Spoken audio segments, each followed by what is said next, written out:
staging.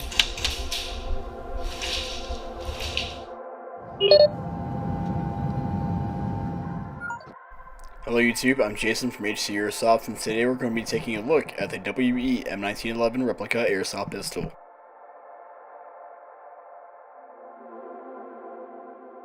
The WE M1911 comes in many different variants. The variants also include very different colors, including tan, tan with two-tone black and tan, tan with fake pro grips. You have railed variants, you have the variants with the threaded barrels such as I have. You have shorter lengths, you have longer lengths with compensators, or pretty much anything that WE makes is essentially a ripoff of Tokyo Marui and whatever models they make. So, is it worth the maybe $100 to $150, depending on which variant you get on the M1911 airsoft pistol? In order to make that decision, we're going to have to take a deeper look.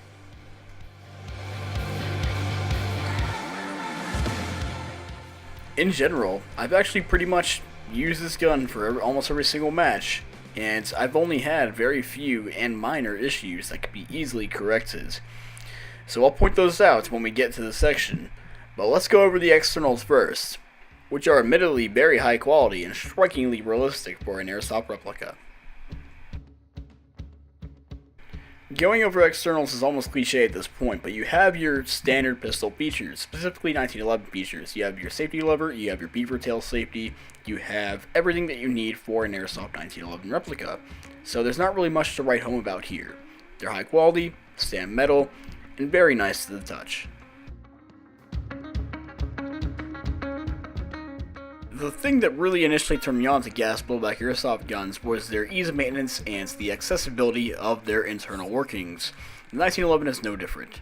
I'm not sure if the GoPro is going to be able to pick this up, and it isn't, but you can see here that if you just simply line up the first notch in the slide with the slide release, and then use your finger on the other side, you're home free. Now, the recoil spring and the spring's guide often fly out on me. I'm really surprised that it didn't this time. But moving on to the barrel assembly, my only gripe is with that. I can't easily remove the barrel assembly. I'm probably going to have to take out some screws or remove something with the tool. But honestly, because I haven't done much research and I'm notorious for losing manuals, I'm not able to do that as of now. But quite frankly, I haven't had any need to open up the barrel assembly to take out the inner barrel or perform some maintenance or upgrade it. It works just fine for me. The hop up is right there and it's set pretty much right how I want it. The nozzle is also located right behind it, and I've had no complaints so far. This is probably the most reliable WE pistol I've ever owned, and the general consensus from other WE 1911 owners is that it's their longest lasting pistol as well. Just don't embarrass yourself when trying to reassemble the slide.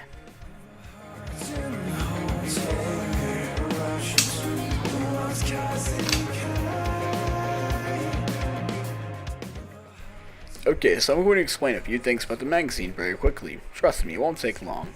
So it has 14 rounds, plus 1 loaded in the chamber of the airsoft replica. You lock back the follower.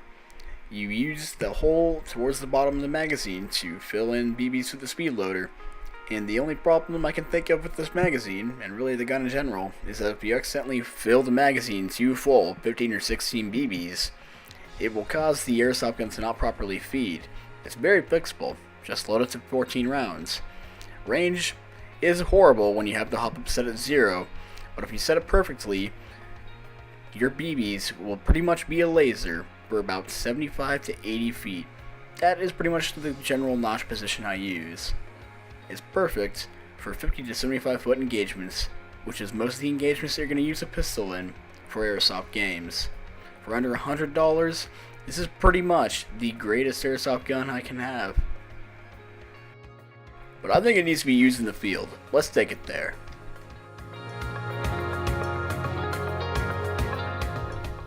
The operability of this airsoft gun depends on your environments. I mostly play indoor CQB, so that means I'm going to be facing a lot of close range engagements where I'm going to be shooting at players without much need for a hop up or much long range. However, The airsoft gun can touch people out to 50 to 70 foot ranges, as I've explained before. Yeah, you're good. Though most airsoft pistols have a magazine capacity of 20 to 25, maybe even 30 rounds in some cases, this airsoft gun doesn't. It has a 14 round mag capacity. Even though the magazines are much more inexpensive, you're going to have to play much more conservatively to avoid many reloads. Well, I really hope that you enjoyed this video, and I hope you found the information I provided very helpful. This airsoft gun may be one of my only 10 out of 10 airsoft guns. It really has nothing to complain about. I'm going to leave you with my written verdict. If you happen to disagree with any of these points, make sure you let me know. I'm always reviewing my model, and I'm always going through my personal experiences with my replicas.